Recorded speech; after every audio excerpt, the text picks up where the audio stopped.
Yes, everyone, you know what time it is. It's your boy Jack here at the Irish Hotspur, here to give you a slight opinion piece. Let's also a bit of a news update on the Harry Kane situation, because it looks like Spurs have yet again rejected another bid or another proposal from Bayern Munich. Before I get into it, though, everybody, do me a favor, smash that like button, please. Leave those comments down below on your recent thoughts on the recent Harry Kane situation, how it has developed, has your mind changed at all that sort of good stuff, everybody. And also as well, if you do want to support the channel in any way, feel free to grab a membership. There's going to be plenty of content coming your way this sort of the season, as well as a fantasy league that you should definitely get into. I'll post another update on it if you do want to join the rest of the Irish Hotspur army and try to compete against me, Dave, and the rest of us in trying to compete for a little trophy at the end of the season for the Irish Hotspur Fantasy League. But everybody, let's talk first about Harry Kane. The news that has come about, I believe first actually came from David Ornstein of The Athletic, and he said that Bayern Munich have seen their latest offer for Harry Kane rejected by Tottenham after proposals in June and through July were turned down. FC Bayern were £25 million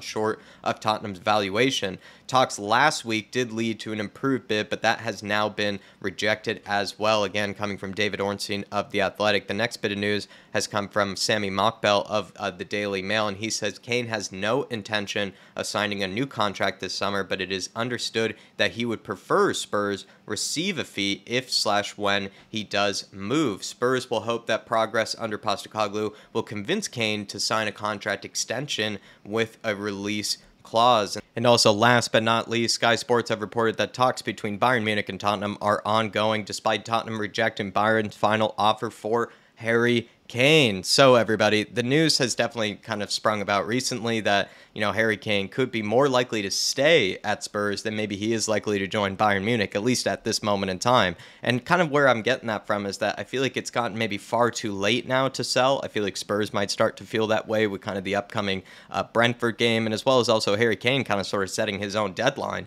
pretty much saying that if he's sort of suiting up, or at least planning to suit up against Brentford, that he doesn't want Spurs to accept a fee at that stage or accept a move at that stage, because he thinks that would kind of be, hurting Postecoglou as well as sort of hurting Spurs' future. Daniel Levy also does seem to be kind of just done with Bayern Munich. I think in general, he's flown to Miami. I don't know if anybody's ever really done sort of big transfer negotiations out in Miami before in this sort of caliber. Usually they're going over to Miami to sort of take their mind off of things. So I imagine Daniel Levy has been done with Bayern Munich, maybe with the various failed bids that were well below his valuation, but also just the media antics and also a bit of the kind of inappropriate, you could say, or at least a bit too far type of statements that have come from the likes of Uli Hoeneß and kind of members of the Bayern board. If he does plan to board also as well that Barcelona plane, Harry Kane, I really don't expect him to be joining Bayern anytime soon. Again, there would really be no reason to have him getting on that plane if he isn't at all sort of lined up to play Brentford. And like I will repeat, it feels like if he is suiting up against Brentford, he likely is going to be staying at least beyond the summer transfer window. But what do they have to then do if that's the case, right, to convince Kane to sign that contract extension? And I'm actually all for that contract extension plus release clause. That sort of seems like probably maybe the best way to go about trying to convince him, because he doesn't maybe want it to make it too difficult for other clubs to go after him if he does feel like he needs to move again. Let's say this Postecoglou project doesn't turn out the way we wanted it to, kind of he has to go through another rebuild with another manager. It would be maybe worth kind of keeping, at least a release clause of some kind if you were in Harry Kane's party. So I would kind of understand that, but I feel like the way we can convince him is kind of through various, different ways here at Spurs. I think the style of play definitely will be a way to convince him. He's been playing under pretty defensive managers for the majority of the time that he's been here, and also actually bringing in some of these players like James Maddison, Monier Solomon. You look at also as well the fact that we're going to have a much hungrier kind of Sonny this season after what was a bit of a disappointing last season, a hungrier Kulusevski after what was a disappointing last season, and a pretty hungry Richarlison after what was a pretty disappointing last season. You also have now Pedro Porro, who I actually think is a very underrated delivery. Whether he's going to be playing right wing or right back, I'm not too sure, but he does have that sort of creativity and that ability to find others that can kind of relieve Harry Kane of that creative burden. And of course, James Maddison, that I mentioned in the very beginning, is kind of that main signing to do so. But also, he now has a midfield that I think with that can keep control better in games, so he doesn't really have to drop as deep or again, have to strain himself too much and sort of kind of the build up of play. He has Basuma, who's absolutely going to boss it next season in that midfield. Bentancur is going to be coming back from injury, who's going to provide really good competition, as well as just serve as just an industrious midfielder for us in that midfield three. You have Papa Matasar, who might be kind of the surprise package of this season, if you ask me, and could be kind of coming alive, for the rest of this season as sort of an alternative number 8, a 6. It feels like he could sort of play all over. And then James Maddison, Gio Lo Celso. It feels like this midfield is something that Harry Kane is not really used to, and is one that's going to definitely be dominating more games than he's been used to as well. And maybe that can be a way to convince him, the style of play and sort of relieving him of that creative burden. Definitely getting in more defenders, I feel like, too, obviously will convince him. He's had to watch a recent season where Spurs have conceded the most goals since pretty much the early 90s or mid-90s, even before I was born, if I'm not mistaken. And so that just shows that this needs to be a major rebuild in that defense. And I actually think that's regardless of whether Harry Kane goes or stays. And that's part of what's supposed to convince him, right? Is that Spurs look at last season, look how terrible that was, and do whatever it takes to try to fix it and not let it happen again. And thus far, it feels like after the Mickey Van de Ven signing, yes, we're on track to doing that, but I wouldn't say we're fully there yet. We still need to see more outgoings. We need to see more incomings to fix that defense. And I know Harry Kane, has a lot of friends in that back line. Sanchez, Eric Dyer is a big friend of his, Ben Davies, players like that. But I feel like if he really wants to win, if he's actually motivated to get trophies like he's been maybe alluded to or at least connected to with Bayern and clubs like that, then he should be willing to let go of some of his buddies, some of his friends who are obviously not good enough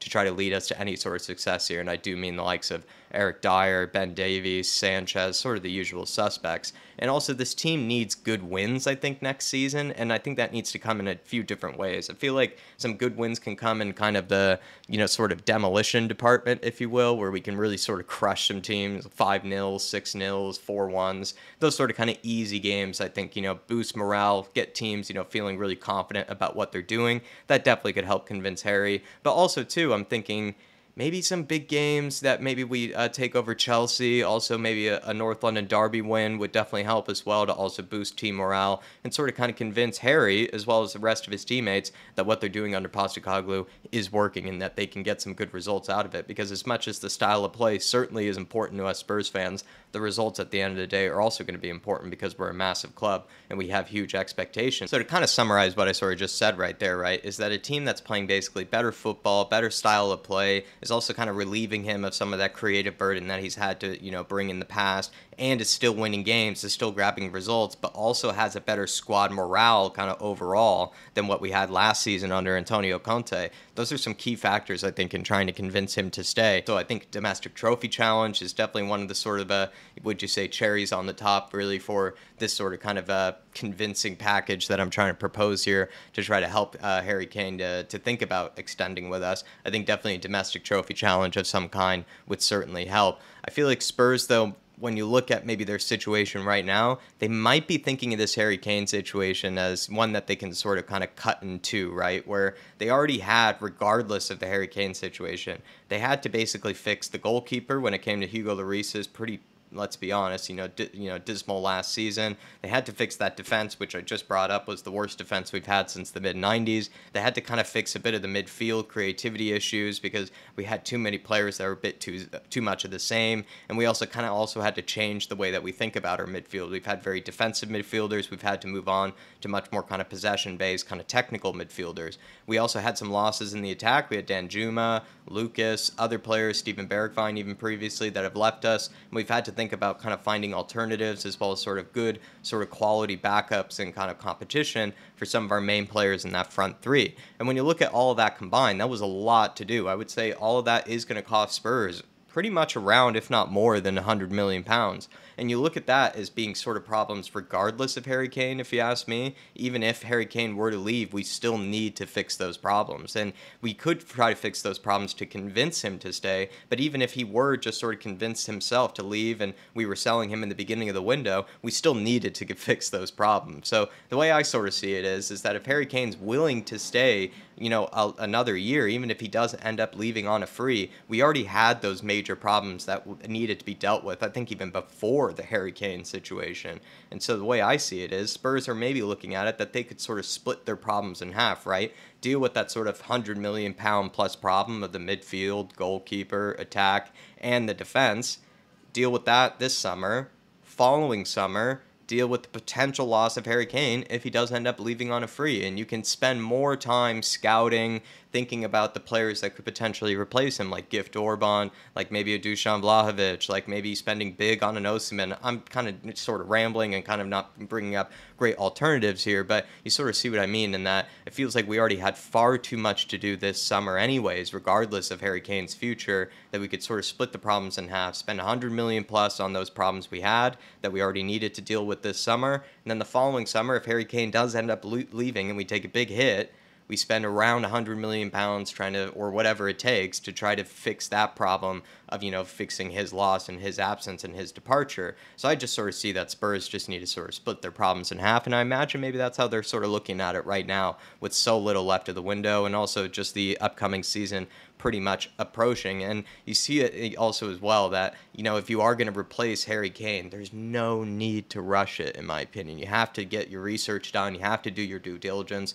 I don't want to see Spurs just going after random strikers. Like, I feel like the Mehdi Taremi deal doesn't make a lot of sense to me right now. If there's any sort of truth behind that, Spurs need to be taking their time and thinking about Harry Kane replacements, even if he is going to be ending up leaving on a free. Take your summer, take, the majority of the season, engage with different parties, engage with different clubs, and try to figure out who the best player is to replace him, and then sort of negotiate a deal ahead of time, or at least take your time with it. There's no need to rush it, in my opinion, when you already had so much other problems, or so many other problems, should I say, to deal with. I do feel like I should still encourage them to buy a Gift Orban, or to maybe look at a Brennan Johnson, or to look at maybe a Kolo Muani, or whatever player they might think is sort of the best one to fill in the following summer if Harry Kane does end up leaving on that free. But there's, again, like I said, no real need to rush it, and I feel like we do need to look at who the best replacement is. We need to take our time with it. He's the greatest striker of my lifetime. He can fit in any system. He's not a selfish striker either. I feel like what's kind of been said often is that Spurs will be,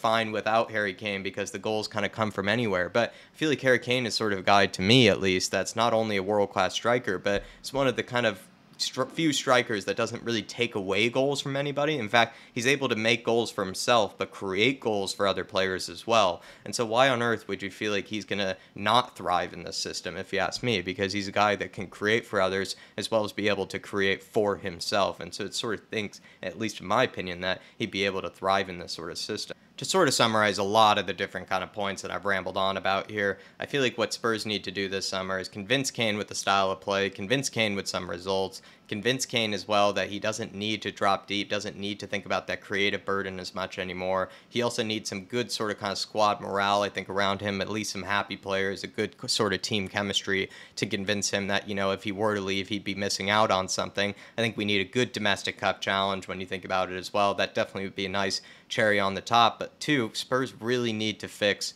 what was the most dismal season in that back line. I think that needed to be fixed regardless of this Kane situation, and we need to think about the outgoings as well as the incomings. We have a lot of dross, a lot of deadwood that needs to be getting rid of, and if you get rid of a lot of that deadwood, being Sanchez, Dyer, Davies, and the rest of the crew, Rodon, I think you will convince Kane to stay. And if you bring in some incomings to replace them that are promising, a lot of them can be young if need be, but that will convince Kane that Spurs at least mean some business and not going to stick with the same old, same old. We had the worst defense in the 90s. That should be your utmost priority, in my opinion, regardless of Kane staying or leaving. I hope that we can convince him in a variety of different ways to extend that contract, and I would completely understand if we had a release clause in there too. Well, that about does it on my rambling on this Harry Kane situation here, everybody. Hit a like button if you did enjoy this. Feel free to disagree with me, agree with me, whatever it may be, in those comments down below. I always like to look at what other people have to say on this Kane situation, because for the most part, I think the variety of different opinions are acceptable because it is a difficult subject to deal with. But everybody, I will be seeing ya. Come on, you Spurs. In the mighty Ange, I trust. See ya.